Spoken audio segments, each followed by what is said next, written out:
Hey guys, welcome to the second Read to Achieve video visit presented by Kaiser Permanente. My name is Elijah Pemberton and I'm a guard for the Santa Cruz Warriors. Today we're going to be reading about Rosa Parks and her efforts in the civil rights movement. So before we start the story today, I just want to give you guys some background about myself. I come from Middletown, Connecticut, which is over 3,000 miles away from where we are right now. I attended Hofstra University for all 4 years where I got my business management degree. So here's the book we're going to be reading today together. It is called I Am Rosa Parks. It is written by Brad Meltzer and illustrated by Christopher Elibeles.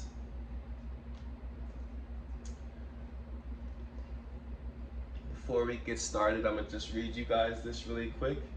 It says, "What makes a hero?" Rosa Parks always stood up for herself. Even as a child, it was a time in America when laws weren't fair to black people. If you were black, you weren't allowed to use the same schools, restaurants, or even water fountains. On city buses, dark skin meant you had to sit and ride in the back. Only white people were allowed up front. But Rosa knew that everyone deserved the same respect and rights. And so she dared to stay seated on a bus one day when the driver told her to get up for a white rider. With quiet determination, she ignited a civil rights movement that ended up changing our country's unfair laws forever. This lively New York Times best-selling biography series inspires kids to dream big, one great role model at a time. You'll want to collect each book. So let's get started. I Am Rosa Parks.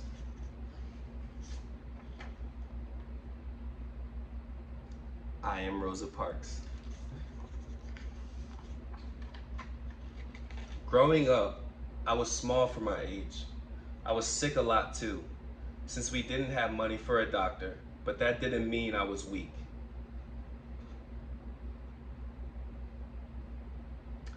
When I was 11, as I was walking home from school, a boy on a roller skates came zipping by and shoved me. He thought I'd be an easy target. To his surprise, I turned around and pushed him back. I knew fighting was wrong, but I didn't want him picking on me again. His mother saw what happened, and she was mad that I'd pushed him.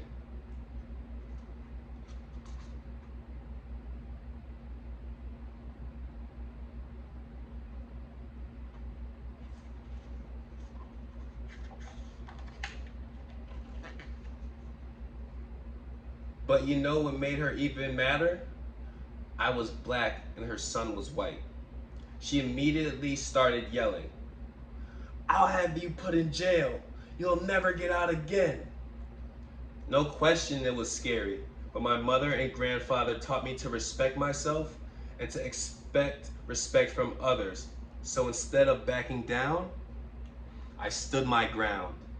And calmly but firmly, I explained, "Your son was the one who pushed me. I didn't bother him at all. I wasn't just standing up to that mom or even to the boy on roller skates. I was standing up for myself." After that, the boy and his mom never bothered me again. Still, it's hard to change things. Sometimes it can take a long time.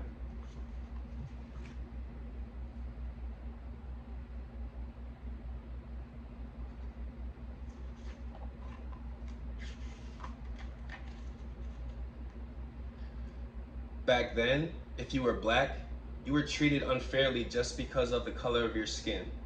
You weren't allowed to live in the same neighborhood as a white person, eat in the same restaurant, ride the same elevator, or use the same bathroom. You couldn't even drink from the same water fountain. One was marked for whites, the other for colored. When I was little, I used to wonder if white water tasted different from colored water. I even wondered if colored water came in lots of colors. But it didn't. The only difference was I had to walk outside or even down the block to get mine. Of course, it wasn't just about water fountains.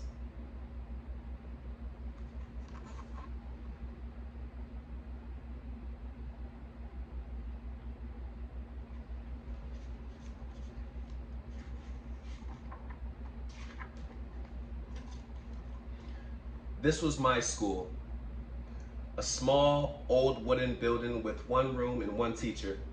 For all of us, everyone from the 5-year-olds to the 6th graders were stuffed in that one room. There were no windows, desks, and barely any books. Since most kids had to work on a farm to earn money, we only went to school 5 months during the year. Let's school, hooray! Don't say hooray, that's bad. We also brought our own books home every night. Why? Because we were worried that folks who hated the color of our skin would burn down our school. Now, here's the school for the kids who were white. Notice the difference? It was a new brick building with beautiful windows, new desks, and plenty of books, plus a playground. They went to school 9 months out of the year, since they weren't working in the fields like we were. Now, can we say hooray? No, there's no hoorays about this.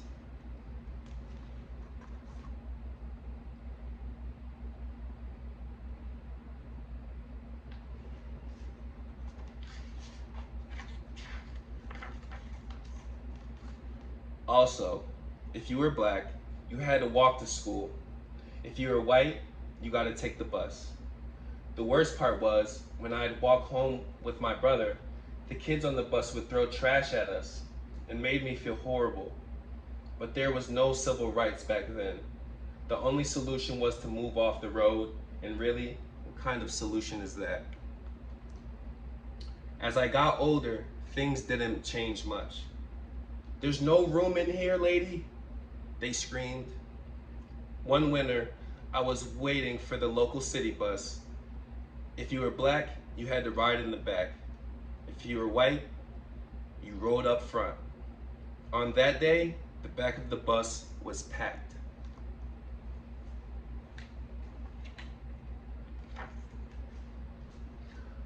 But there were plenty of seats in the front. I was just trying to find a place to sit. But as I entered through the front door of the bus driver says, "What do you think you're doing? You need to get off and use the back door. Only whites come in the front." "But I'm already in," she says. I tried to explain that there was no room to get in through the back. The driver didn't care. He wanted me off the bus. He grabbed me by my coat sleeve. I dropped my purse near the front door. To pick it up, I sat in the front seat, a white seat. It made the driver madder than ever. "That's it, get out, get off my bus." That's what he called it, my bus, as if it were his. The bus wasn't his, though. It belonged to all of us.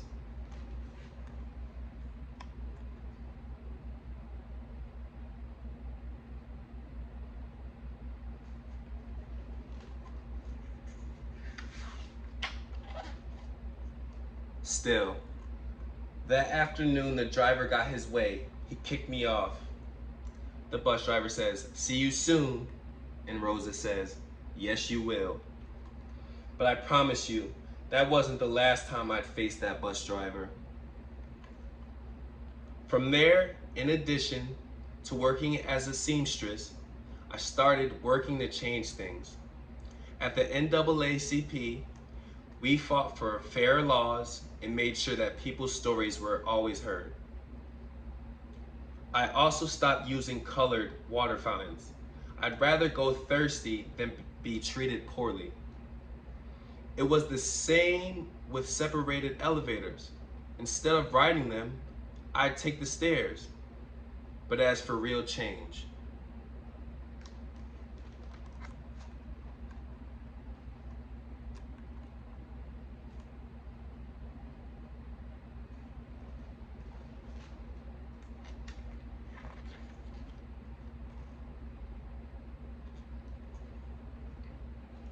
even I didn't know what was coming.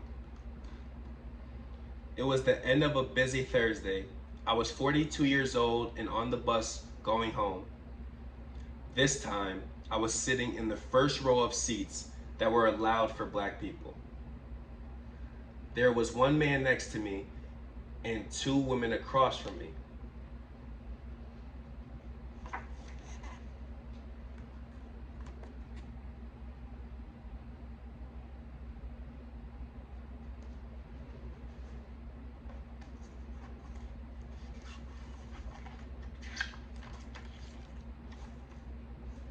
It was the same driver from before, the exact same one from all those years earlier.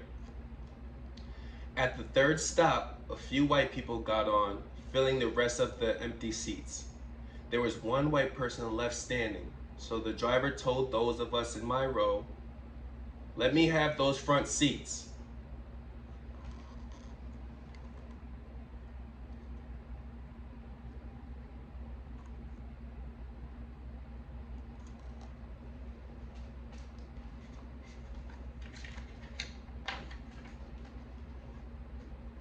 At first, none of us moved.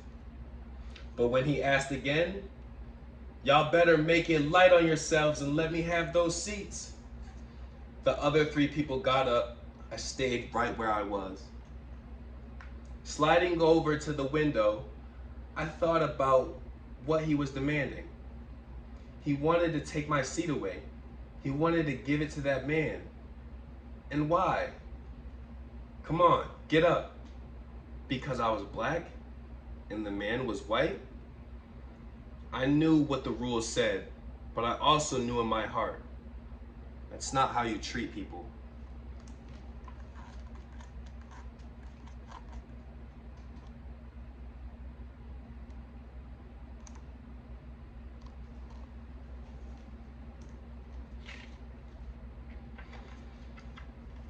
Without a doubt, the driver was mad, but I never lost my cool, never raised my voice.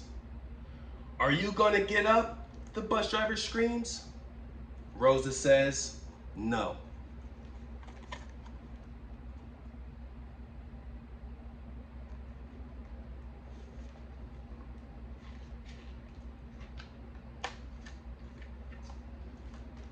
People say that the reason I refused to give up my seat was because I was tired. And I was, but it wasn't the kind of tired that came from aching feet. The only tired I was tired of giving in.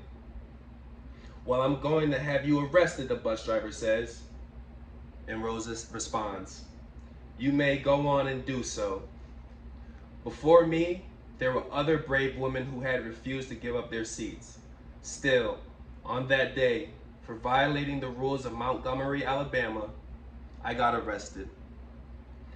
But by standing up for myself.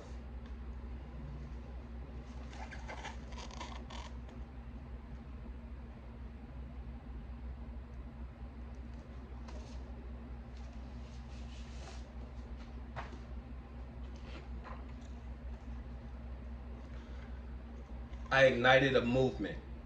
From there, the Montgomery bus boycott began. For 381 days, that's well over a year, all blacks in the city, and even a few whites, refused to ride the public buses. "But if you don't use the buses, we'll go out of business." Rosa responds, "Then maybe you should think about changing your rules." Finally, the rules were changed. Public buses were no longer allowed to separate people based on the color of their skin.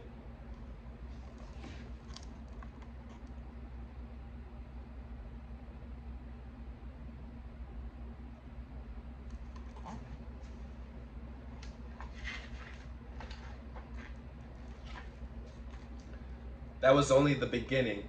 Eventually, we were allowed to drink from the same water fountains, ride the same elevators, and yes, go to the same schools. In the Declaration of Independence, Thomas Jefferson wrote that we're all created equal. Finally, the nation was starting to act like it. Now can we say hooray? Soon. We're close. Of course, that didn't mean the fight was over. There were thousands of other people just like that bus driver.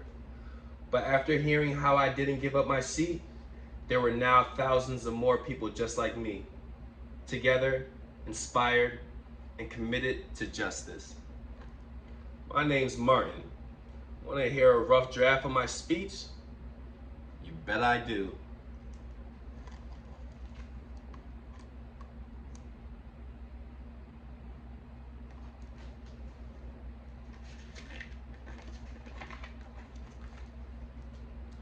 In my life, people tried to knock me down, tried to make me feel less than I was. They teased me for being small, being black, being different. Let me be clear, no one should be able to do that. But if they try, you must stand strong. Stand for what's right. Stand up for yourself, even if it means sitting down. And when you do,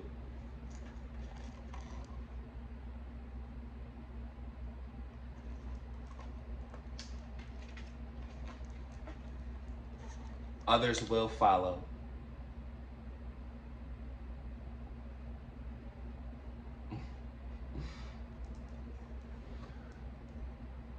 What's the medal? It's the Congressional Gold Medal, one of the government's highest honors. George Washington got one too. Cool.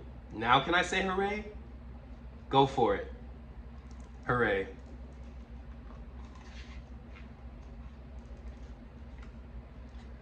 I am Rosa Parks. I'm not a politician or a president or an actor or a famous business owner. I'm just an ordinary person. But I'm also proof that there's no such thing as an ordinary person. I hope you'll always stand up for yourself. And I hope you'll always remember that we're all in this together.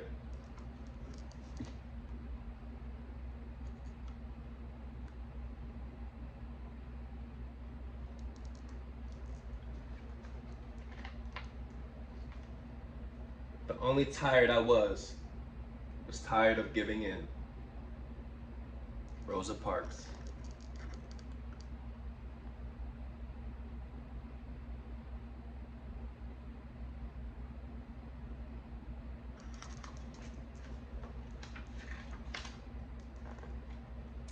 The end.